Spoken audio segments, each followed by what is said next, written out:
Y el hombre tan desagradecido, tan malo,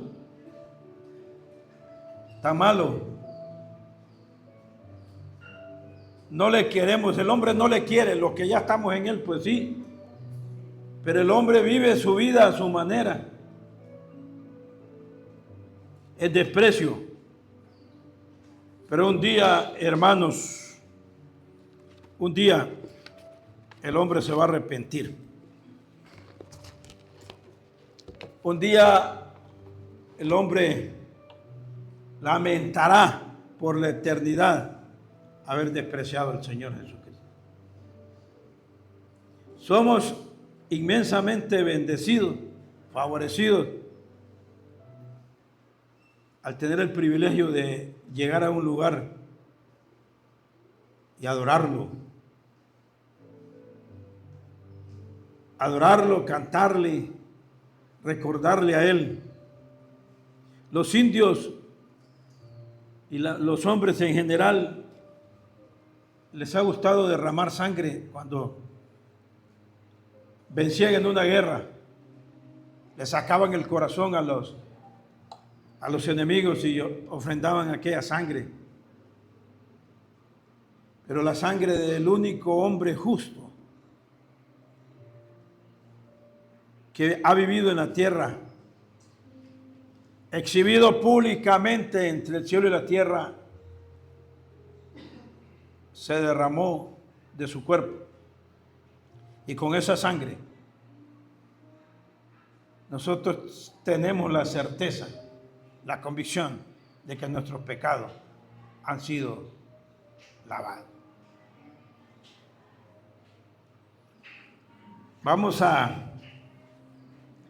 en esta mañana, considerando que tenemos unos minutos para las 10, vamos a ir al libro de Primera de Timoteo. Y vamos a ver, hermanos amados, nosotros vivimos en tiempos muy difíciles, en tiempos de mucho riesgo, en tiempos de mucho peligro. Me disculpo, vamos a comenzar, después vamos a ir a Timoteo. Vamos a comenzar en Mateo, el libro de San Mateo, el capítulo 7, si no me equivoco. Capítulo 7, verso 21. Mateo 7, 21.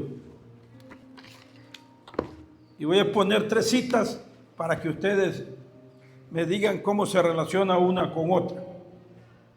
7:21, en la Reina Valera, ahí estamos. No todo el que me dice, Señor, Señor, entrará en el reino de los cielos, sino el que hace la voluntad de mi Padre que está en los cielos. ¿Dónde nos ubicamos? ¿Somos nosotros? Somos nosotros. Les decía, el mundo vive su vida a su manera. El mundo ama el mundo. El hombre del mundo ama lo que el mundo le ofrece. Ayer me decía, se está jugando la final de la Copa Champions. No me doy cuenta. No me interesa. Me interesó un tiempo. Ya no. Porque no es lo mío ni es lo suyo. Entonces dice, el que hace la voluntad de mi Padre, somos los que tratamos, los que le seguimos. La voluntad de Él es nuestra santificación. Y nuestra santificación está alejado de todo deseo de las cosas del mundo. Entonces dice el verso 22, muchos me dirán en aquel día, Señor, Señor. Primero lo dice Él en el 21, no todo el que me dice Señor, Señor. Y en el verso 22, muchos me dirán en aquel día, Señor, Señor, 2 veces. ¿No profetizamos en tu nombre? y en tu nombre echamos fuera demonios, y en tu nombre hicimos muchos milagros. A nivel de interrogante. Mire lo que le dice él entonces. Y entonces les declararé: nunca os conocí, apartaos de mí, hacedores de maldad. Nunca es nunca, y el Señor es categórico. Son hacedores de maldad. Esa es una cita. Podemos ver que estos eran un tipo de personas, pero pensemos en algo antes. Muchos me dirán en aquel día. ¿Cuál día? ¿Cuál es ese día? ¿Hemos pensado nosotros en este versículo? Muchos me dirán en aquel día. ¿Cuál es ese día? ¿Cuándo es ese momento que el Señor les dice: nunca os conocí? Ese día. La niña dice que sabe. Ese día es el día en el que el Señor estará ejecutando el juicio ante el gran trono blanco. Allá al final del milenio, allá en aquel tiempo cuando el Señor ejecute ese juicio, la tierra y el cielo van a huir delante de Él, y solo van a estar delante de Él, en pie, flotando en el aire, las personas que han salido del infierno. Todos los que han muerto y que están perdidos. Y dentro de un grupo de estos perdidos van a estar estos personajes que eran miembros de la iglesia evangélica, pero que creyeron que al decirle al Señor: en tu nombre hicimos esto y esto y esto, son aquellas personas que creen que se van a salvar por hacer ellos algo, por obras. Mas sin embargo, todos nosotros sabemos cómo nosotros nos salvamos. Y Él les dice: apártense de mí, nunca los conocí. Nunca tuve una relación espiritual con ustedes. Nunca fueron mis hijos. Por tanto, apártense. Apártense. Hacedores de maldad. Ahora entonces, si vamos a pasar a Timoteo, y ahí vimos a un grupo de personas que según ellos hicieron en el nombre del Señor Jesucristo muchas cosas, y no eran verdaderos. En aquel tiempo es cuando Él ejecute sus juicios. Y cuando ellos hicieron estas cosas, durante el tiempo que formaron parte de una iglesia, estuvieron activos. El capítulo 4 de la primera epístola del apóstol San Pablo a Timoteo dice: pero el Espíritu con E mayúscula, dice claramente que en los postreros tiempos o últimos tiempos, algunos apostatarán de la fe, escuchando espíritus engañadores y a doctrinas de demonios, por la hipocresía de mentirosos, que teniendo cauterizada la conciencia, prohibirán casarse y mandarán abstenerse de alimentos que Dios creó, para que con acción de gracias participasen de ellos, esos alimentos, y del matrimonio, los creyentes, los que han conocido la verdad. Ese es otro versículo, otra cita, tiene relación con la anterior. Postreros tiempos. Esos postreros tiempos también son los últimos tiempos. Nosotros sabemos que siempre hubieron falsos profetas. Y el Señor les está advirtiendo a través de lo que Él le indica a Pablo escribir, que también en la iglesia van a haber hombres que van a enseñar lo que no corresponde y van a estar dentro de la iglesia. Dice: escuchando espíritus engañadores y doctrinas de demonios. ¿Quiénes son estos? Son personas que enseñan.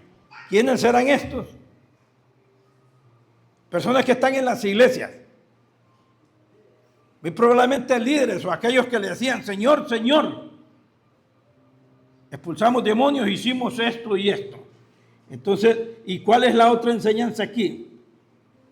Que muchos de los que escuchen a estos espíritus engañadores, estos son hombres. Cuando dice espíritus engañadores, son personas, son hombres que no son personas que son verdaderos, que son personas que están o han ingresado en la iglesia con falsas profesiones de fe, puesto que el corazón del hombre solo Dios lo conoce. Nosotros no conocemos el corazón de ustedes, ni usted conoce mi corazón, pero Dios sí conoce quién dentro de la iglesia es y no es. Entonces, aquí hay grupos de personas que los escuchan a ellos hablar y que apostatan de la fe.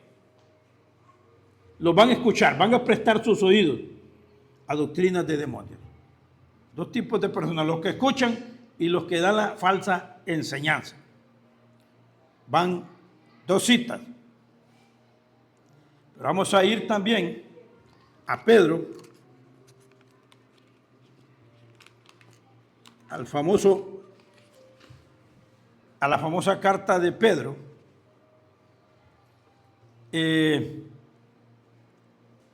segunda de Pedro,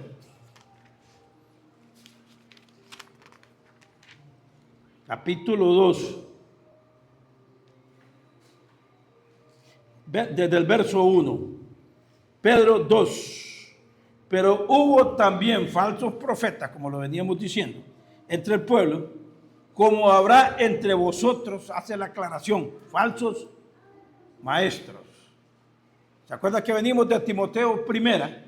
Y allá dice que estos son espíritus engañadores o falsos maestros que van a predicar doctrinas de demonios. Aquí entonces Pedro está diciendo, habrá entre vosotros falsos maestros que introducirán, más claro, encubiertamente herejías destructoras y aún negarán al Señor que lo rescató, atrayendo sobre sí mismos destrucción repentina.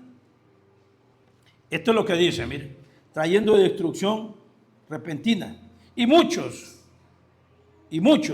seguirán sus disoluciones, por causa de los cuales el camino de la verdad será blasfemado. Dice que iban a haber falsos maestros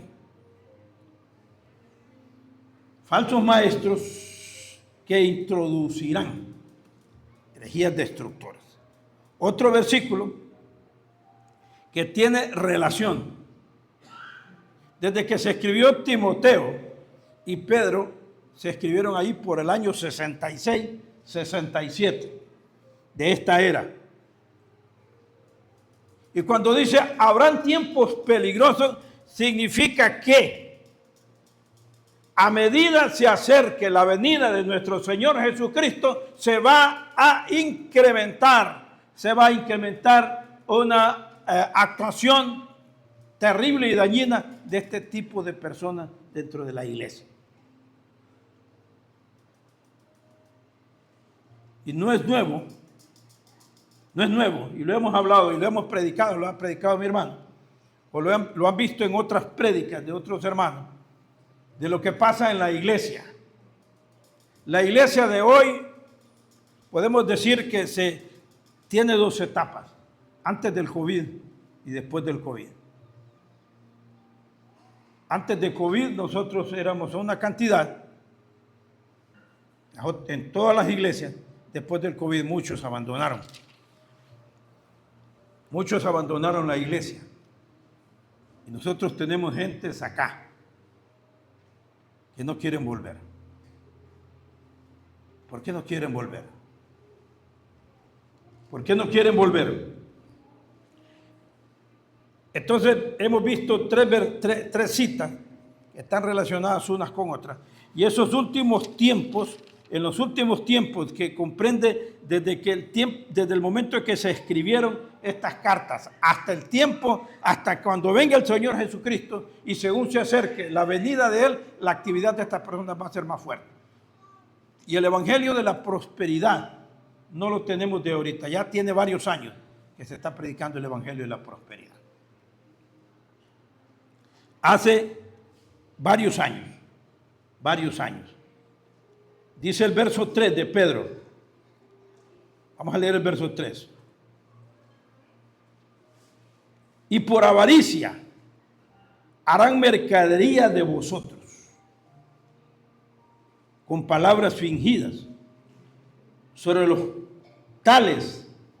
Ya de largo tiempo la condenación no se tarda y su perdición no se duerme.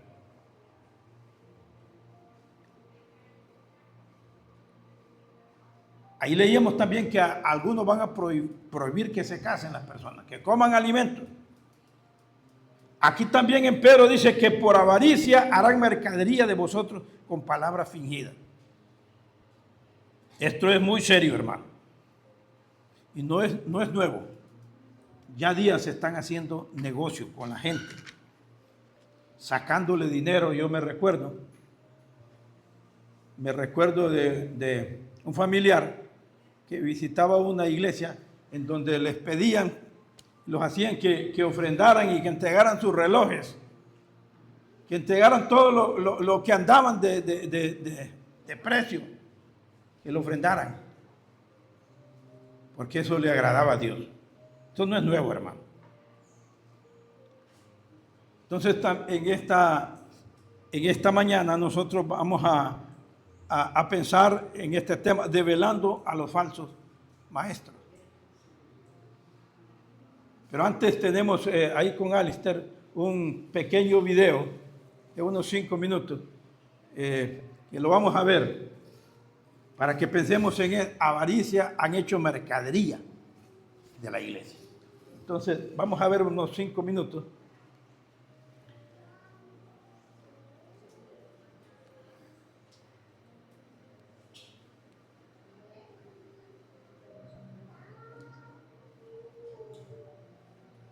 Dios, siembra, etcétera, etcétera. Una serie de términos bonitos o eufemísticos, pero al final se trata de esto, aporta para que Dios te bendiga, para que el favor de Dios esté sobre tu vida. Y eso básicamente es lo que plantea el Evangelio de la prosperidad. Dale a Dios para que Él te dé palabras. Es una especie de relación transaccional la que tenemos con Dios.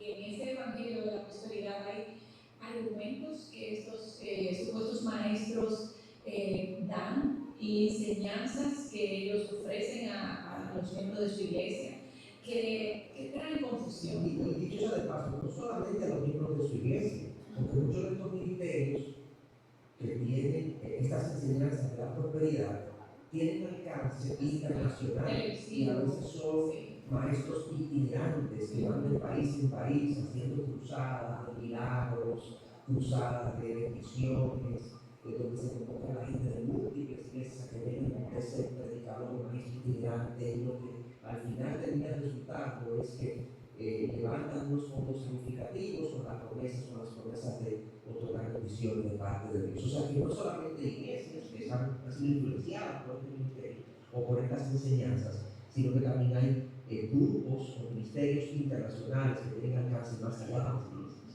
Y hablando de esas enseñanzas, es lo que queremos hacer de ahora en adelante, traer algunas, son múltiples, pero vamos a traer algunas para el beneficio de quienes nos escuchan.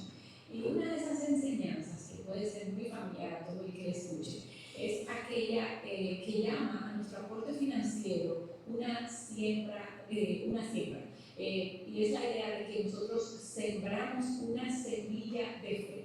Es algo que tú siembras para luego cosechar. Y esa idea, quien su mayor propulsor, vamos a decir, fue alguien llamado Oral Roberts, que tú hablaste de eso en episodios anteriores.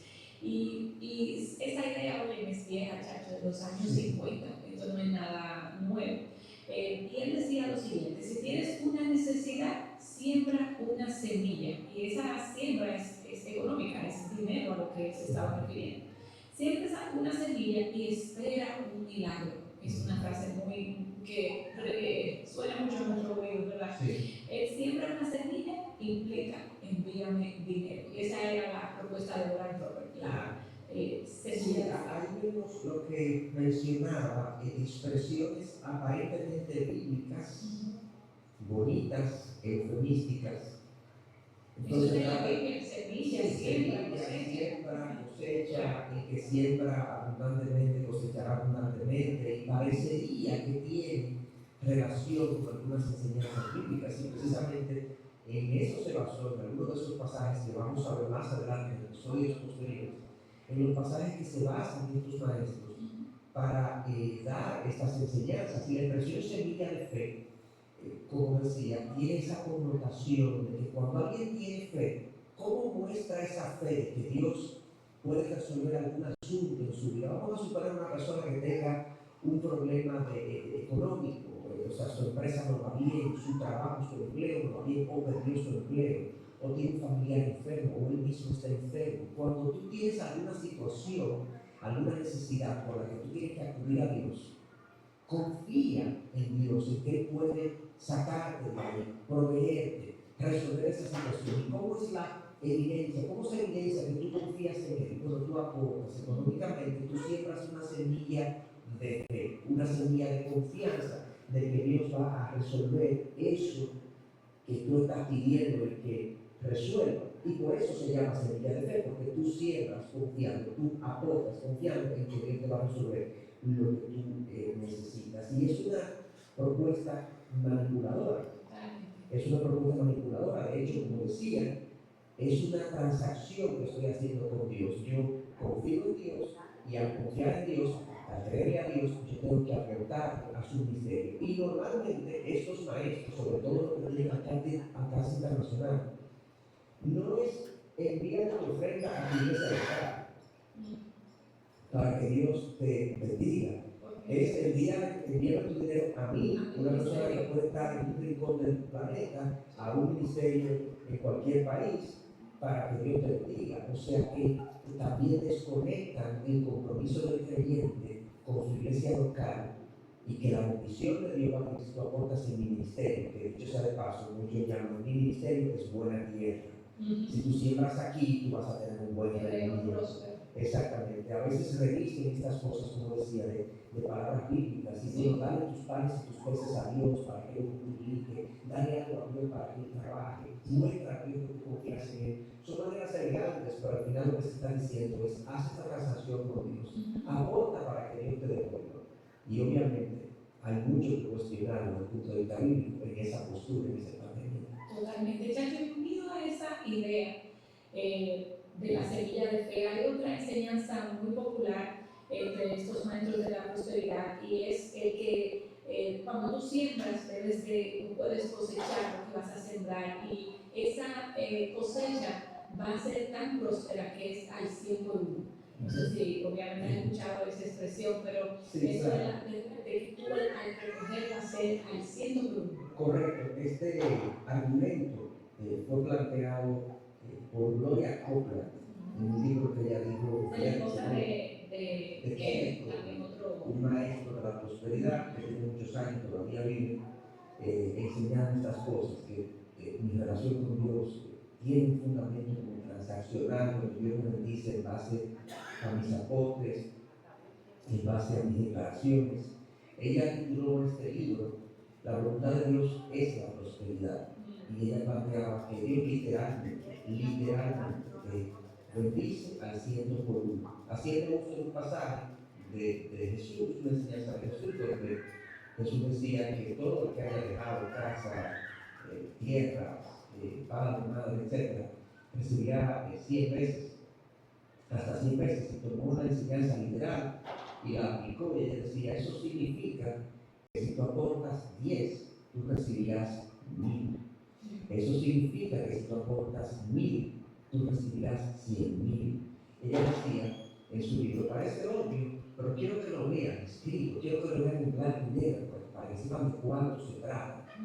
Como si la expresión de la enseñanza de Jesús significa una literalidad en ese sentido. Cuando Jesús no estaba hablando de eso, Jesús estaba también hablando de gente que estaba siendo precisamente desposeída de sus bienes. No estaba hablando de gente que se le estaban dando bienes, sino quitándole bienes por la causa de Cristo. Todo lo contrario, una inversión completa de la enseñanza. Y entonces, estos evangelistas de la prosperidad, estos maestros de la prosperidad, a veces no te plantean las cosas de manera literal, que manda, sino que te lo plantean de una manera bonita, vuelvo a repetirlo, con una forma de persuadir al lado de que mande fondos, de que mande aportes, haciendo promesas de rendimientos increíbles, rendimientos impresionantes. Y Ahí podemos, Alistair. Hay personas que no tienen los recursos, pero por eso. Bueno, esto no es nuevo. Puedo leer esto. Dice: el Evangelio de la Prosperidad se predica desde hace casi 80 años, con orígenes que datan de la década de 1940-1950. Se consolidó como un movimiento global prominente en los años 70. Sus raíces modernas se dividen en dos etapas claves. En la etapa de 40 al 50, el televangelista y pionero como Oral Roberts comenzaron a enseñar la teología del pacto y la siembra. Mezclaron el pensamiento positivo con pasajes del Nuevo Testamento. La otra década es la del 70 a la actual. Durante los años 70 estas ideas evolucionaron formalmente a través del movimiento de la palabra de fe, popularizado más tarde por diversos líderes carismáticos a nivel mundial. Ahí está César Castellanos de Colombia, está Ronnie Chávez de Costa Rica, Copland, Estados Unidos, está una mujer también que no recuerdo el nombre, Guillermo Maldonado, Cash Luna, y todo ese montón de... Está invadido. Está invadida la iglesia. Benny Hinn. Entonces, esto no es nuevo. Inclusive están antes de que uno se convirtiera. Este movimiento. Gracias a Dios, el Señor nos hizo nacer en una iglesia sana. Una iglesia evangélica sana, en donde ni conocíamos, ni sabíamos de esto. Pero estos son los tiempos. Y 80 años para el Señor no es nada, es poquito.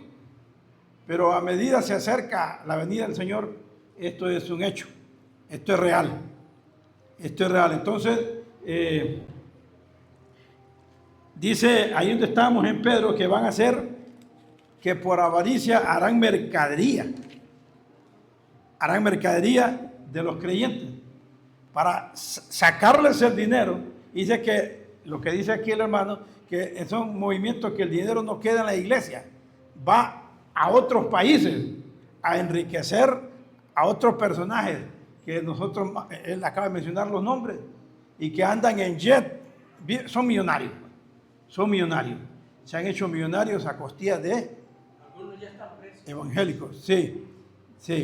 Entonces, hermanos, miramos 3 versículos, miramos a Pedro, ahora vamos a ir otra vez a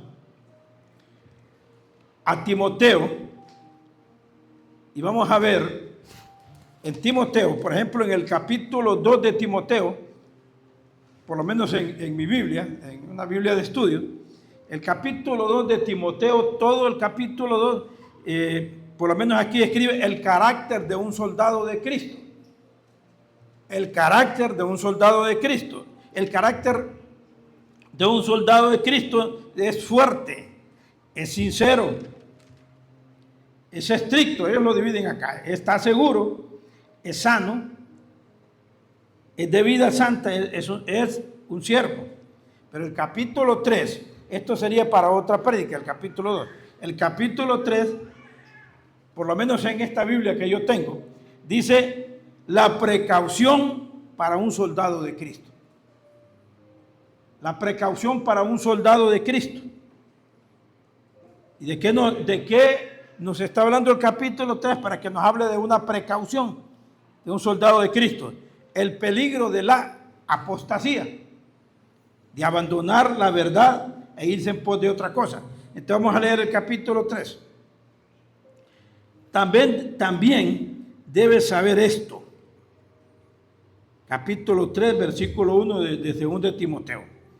que en los postreros días, esos postreros días es el periodo entero entre la redacción de esta epístola y la segunda venida del Señor. Lo que les decía, los postreros días vendrán tiempos peligrosos. Dice mi hermano, donde él investiga, hace 80 años está el movimiento de la prosperidad. Tiempos peligrosos, porque habrán hombres. ¿Se acuerdan que en el libro de Mateo dice, Señor, Señor, en tu nombre hicimos esto? Ahora vamos a ver el carácter, las características de estos hombres. De lo que hemos venido leyendo en Mateo, en Timoteo, en capítulo 1, capítulo 4 de la primera de Timoteo y en Pedro. Debes saber esto. En los postreros días vendrán tiempos peligrosos o tiempos difíciles. Tiempos difíciles. Hermanos, si esto hace 80 años para atrás, pongamos cuánto es 80 años para atrás, estamos en el 2026. Quedan 54 para 54 para 80, ¿eh? Entonces del 2000 le quitamos 54. 2040 y pico, 80 años para atrás. Nosotros nacimos a la fe muchos años después. Y aun cuando hay tiempos difíciles, el Señor nos ha guardado. Nos hemos congregado en una iglesia que ha mantenido la doctrina y los principios de su palabra. No nos hemos desviado, aunque son tiempos peligrosos. Nosotros nacimos en la fe cuando ya se vivían tiempos peligrosos o tiempos difíciles. Pero el Señor supo colocarlos en el lugar adecuado para escuchar la doctrina correcta, y aquí nos mantenemos. Pero hay otras personas que no. Si usted busca iglesias evangélicas en donde vaya a buscar una sana doctrina, usted tiene que hacerlo con mucho cuidado, porque hay mucho peligro. Vendrán tiempos peligrosos o difíciles porque habrán hombres amadores de sí mismos. Y usted vamos a ver los vicios de estos hombres. Las cosas en las cuales estos hombres, los pecados en los que participan. Habrán hombres amadores de sí mismos. O sea que esos que le van a decir, Señor, Señor, en tu nombre hicimos esto, fueron hombres amadores de sí mismos. No eran creyentes. Eran creyentes disfrazados que formaban parte de una iglesia. Entonces miremos esa lista. Avaros. Miren los vicios de estas personas. Avaros, vanagloriosos. Usted va leyendo si no está ahí, si no lo he puesto a lista. Van a ser avaros, vanagloriosos, soberbios, blasfemos, desobedientes a los padres, ingratos, impíos, sin afecto natural, implacables, calumniadores, intemperantes, crueles, aborrecedores de lo bueno, traidores, impetuosos, infatuados, amadores de los deleites más que de Dios. Ahí termina en el versículo 4. Que tendrán apariencia de piedad, pero negarán la eficacia de ella. A esto se evita. Mire, póngale atención a este versículo. A esto se evita. Usted puede marcarlo, márquelo. Porque de estos son los que se meten en las casas y llevan cautivas a las mujercillas cargadas de pecado, arrastradas por diversas concupiscencias. Estas siempre están aprendiendo y nunca pueden llegar al conocimiento de la verdad.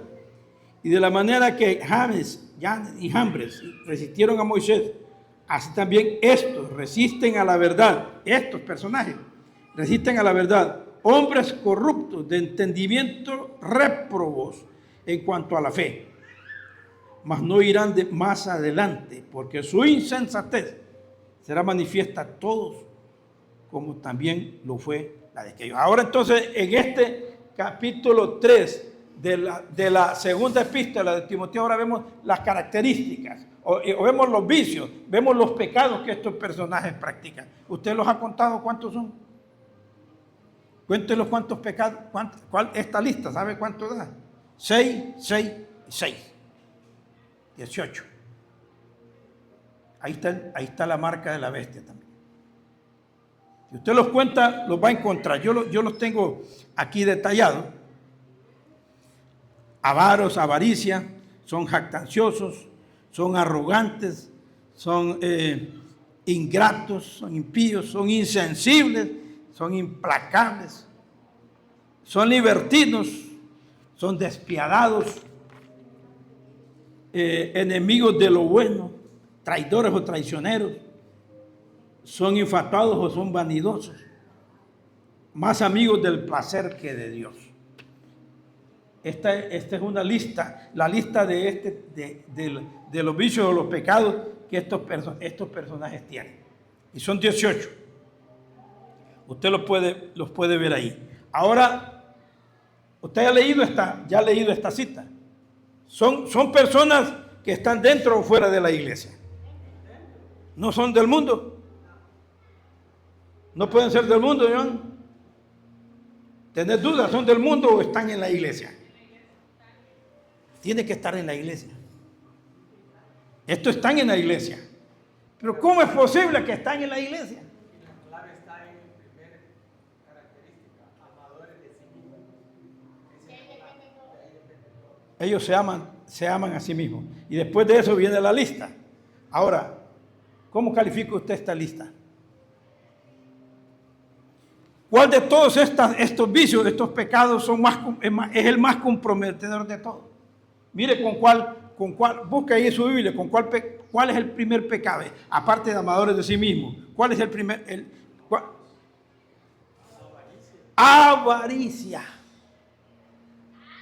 Dentro de toda esta lista de vicios, de pecados que esta gente comete, el primero es avaricia, porque allá en Pedro dice que por avaricia harán mercadería de vosotros. Y mi hermano acaba de leer, hace 80 años ese movimiento se levantó. Ya en Estados Unidos. De allá se ha exportado todo esto. Hace 80 años, y 80 años para el Señor, o sea, 80 años están al final de los tiempos.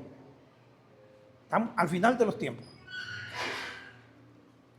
Eso demuestra que el Señor Jesucristo viene. Pero ese pecado de avaricia, como decía el hermano que estamos viendo ese pequeño video, es más largo. Si usted quiere lo puede ver, se lo podemos pasar. Que cómo han hecho dinero de la gente. ¿Cómo han hecho dinero con la gente? Por avaricia. La avaricia. Entonces, estos no son ni de la religión tradicional, no son ni testigos de Jehová, no son ni mormones, no son adventistas, son falsos creyentes introducidos encubiertamente dentro de la iglesia evangélica. ¿Se acuerdan del sembrador? El sembrador salió a sembrar. Decíamos que en el campo están todas las iglesias en el mundo, todas las iglesias falsas y verdaderas, pero estos personajes están introducidos dentro de la iglesia. Entonces es tan serio esto, hermano, es tan serio. Ya ustedes todos están de acuerdo que esos están adentro de la iglesia evangélica. Y esos hacen un daño terrible. Son vicios, pecados que están ahí mencionados. Y el primero de todos es el que nosotros podemos verlo en los tiempos finales en las iglesias de la prosperidad, la avaricia. La avaricia. Pero también, fíjense que en Romanos hay una lista ¿Se recuerdan de Romanos? En Romanos hay una lista de estos pecados. Romanos 1:29. El 28. Y como ellos no aprobaron, Romanos 1:28, ellos no aprobaron tener en cuenta a Dios al comienzo. Esto es cuando el hombre adoró las imágenes antes que Dios. A Dios los dio en una mente reprobada para hacer cosas que no convienen, estando atestados de toda injusticia, fornicación, perversidad, avaricia, maldad, llenos de envidia, homicidios, contiendas. Esta es una lista de pecados para que los comete toda la gente. Mientras que acá en Timoteo son personas que están dentro de la iglesia. Esta es una lista general. Perversidad, avaricia, maldad, llenos de envidia, homicidios, contiendas, engaños y malignidades, murmuradores, detractores, aborrecedores de Dios, injuriosos, soberbios, altivos, inventores de males, desobedientes a los padres, necios, desleales, sin afecto natural, implacables, sin misericordia, quienes habiendo entendido el juicio de Dios, que los que practican tales cosas son dignos de muerte, no solo las hacen, sino que también se complacen con los que las practican. No solo ellos deberían de reprender a los que la practican, sino que ellos también se complacían en practicarla. Entonces, en esta lista de Romanos, esta lista que acabamos de ver, con la lista de Timoteo 3, en 2 Timoteo, hay varios de los mismos pecados. Por ejemplo, la avaricia está también en esta lista. Los aborrecedores de lo bueno está también en esta lista. Los soberbios, la soberbia, pecado de soberbia, la soberbia. Desobedientes a los padres también está en esa lista. Sin afecto natural, insensible, implacable. O sea, los pecados de 2 Timoteo 3, no todos, pero muchos están en Romanos 1:29. Para que miremos cómo vienen las cosas.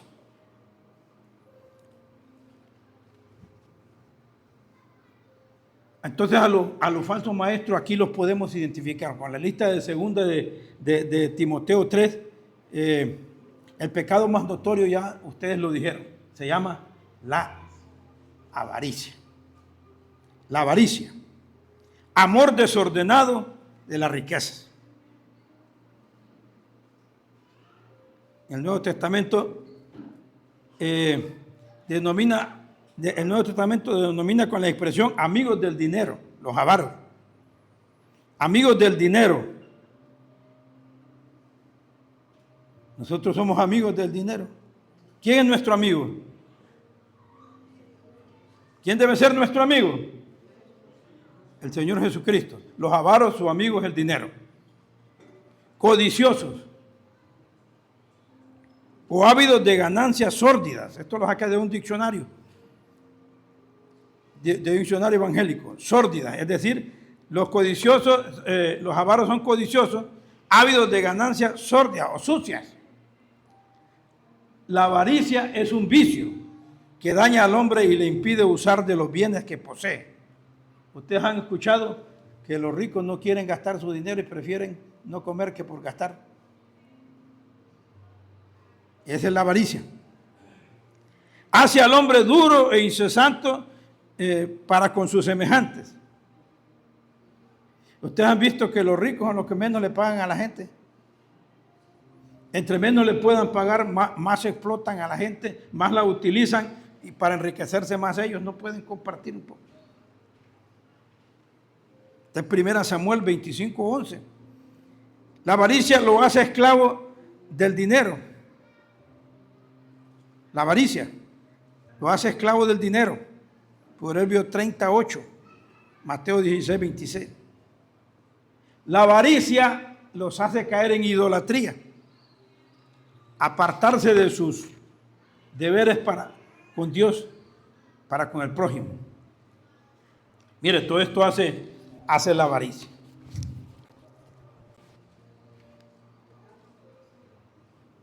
El avaro vive atormentado por el deseo de aumentar su riqueza. ¿Cierto o no? El rico se apodera injustamente de lo ajeno, dejándose corromper. Ustedes miran cuando un creyente incursiona en la política. ¿Han visto cuando los evangélicos incursionan en la política? A mí me decía mi hija, que trabajaba en un colegio, no, si el pastor de la iglesia donde yo trabajo fue y se reunió con el señor que estuvo preso y ya lo sacaron. Y allá todos ellos recibieron dinero del gobierno.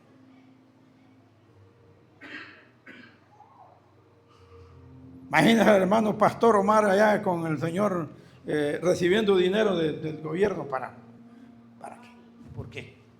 Bueno, ahorita esos 100 millones que tiene Ahí, el ministerio creado. Ahí lo están gastando en Ciguatepec, donde tienen a la Virgen, ahí la tienen ahorita. En la Virgen. Ahí la tienen. Cientos de miles de los católicos están ahí reunidos. Bueno, entonces ya estamos viendo, hermano. Evangélicos, haciéndole fiesta. Es un evangelio. Bueno, entonces, ¿cómo está este mundo?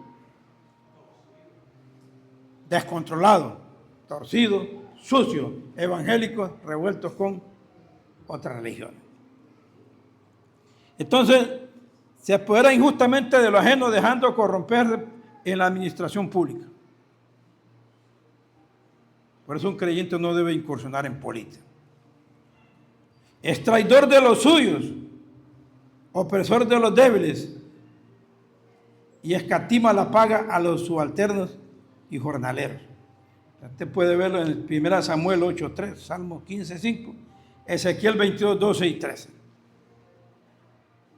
¿Qué hace el Señor? Dios reprueba la avaricia, la fustiga, es decir, la critica con dureza. Cristo la fustigó, es decir, la criticó con dureza en los fariseos, con palabras duras. Lucas 16:14, vamos a ver qué dice Lucas 16:14. Hay muchos versos que no solo los dije, porque entonces, pero el 16:13, ningún siervo puede servir, de 16:13 de Lucas, ningún siervo puede servir a dos señores, porque o aborrece al uno y amará al otro, o estimará al uno y menospreciará al otro. No puede servir a Dios y a la riqueza. Y oían también todas estas cosas los fariseos, que eran avaros, y se burlaban de él. Dios los criticó. Criticó a los fariseos porque eran avaros. Eran avaros. O sea, en otras palabras, los fariseos eran ricos. Habían hecho dinero con la ley y un montón de cosas. Entonces,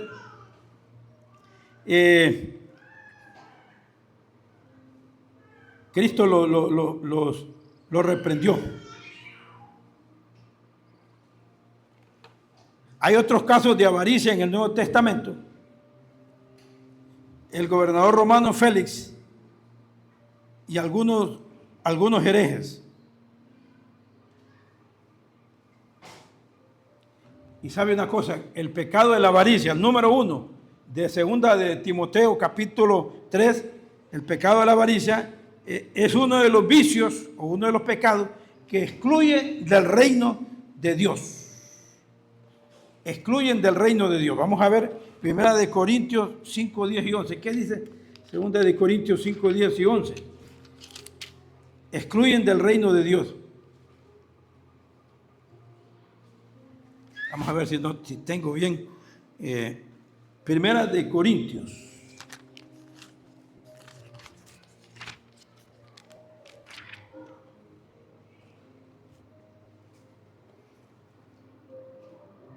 Os he escrito, verso 9, por carta, no os juntéis con los fornicarios, no absolutamente con los fornicarios de este mundo, o con los avaros, o con los ladrones, o con los idólatras. Pues en tal caso sería necesario salir del mundo. Mire lo que dice Más bien os escribí que no juntéis con ninguno que llamándose hermano fuere fornicario o avaro o idólatra o maldiciente o borracho o ladrón, con el tal ni aún comáis. Pero ¿cómo se da cuenta ahora la gente en las iglesias? Nosotros desde acá afuera nos damos cuenta quiénes son los avaros dentro de la iglesia, del Evangelio de la Prosperidad. Dice que con ellos no os juntéis con los avaros. Los avaros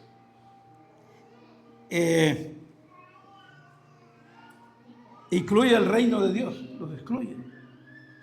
No van a entrar en el reino de Dios. Es un pecado que la gente necesita arrepentirse. Y Pablo pone un cuidado especial en mantener toda sombra de codicia alejada de su predicación. ¿Se acuerdan que Pablo dijo? Yo no les he pedido a ustedes. Pablo dijo, yo no les he sido carga para ustedes. Todo lo que he necesitado yo me lo he ganado con el trabajo, con mis manos. Pero hay iglesias, no es criticar. Y hay que saber emplear la lengua. Hay iglesias. Y me comentaba alguien que, yo no sé si ya lo dije el otro día, que tenían culto, pero un culto un sábado no lo hicieron porque ese día el pastor tenía una reunión en otro lado fuera de la ciudad. Porque el pastor era más importante. Cancelaron el culto, lo hicieron otro día porque el pastor tenía una reunión. Pastor que anda en carros de último año, de último modelo, ¿cómo es? Carro nuevo, todo pagado, todo full. Y los cultos se cancelan porque él no va a estar en la ciudad. Miren, ese es serio, hermano. Pablo condenaba todo este tipo de cosas. La avaricia y el amor al dinero o la riqueza es uno de los mayores obstáculos para aceptar el mensaje del Señor Jesucristo. Difícilmente un rico o un avaro entrará en el reino de los cielos. Eso lo sabemos. Pero hay otros pecados, otros vicios en la Biblia. Si usted lee Romanos 13:13, no lo busque ahí porque son varias citas. En Romanos 13:13 hay una lista de pecados que la gente comete. En Mateo, en Corintios, en Apocalipsis. Mira, vamos a ver Apocalipsis 21, ya lo hemos visto también otras veces. Apocalipsis 21.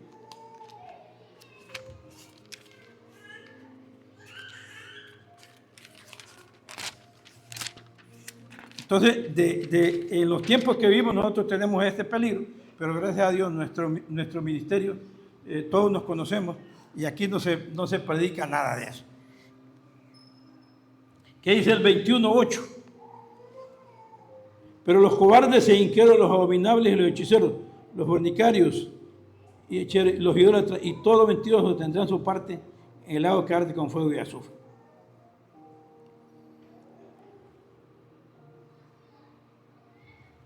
Los avaros son mentirosos.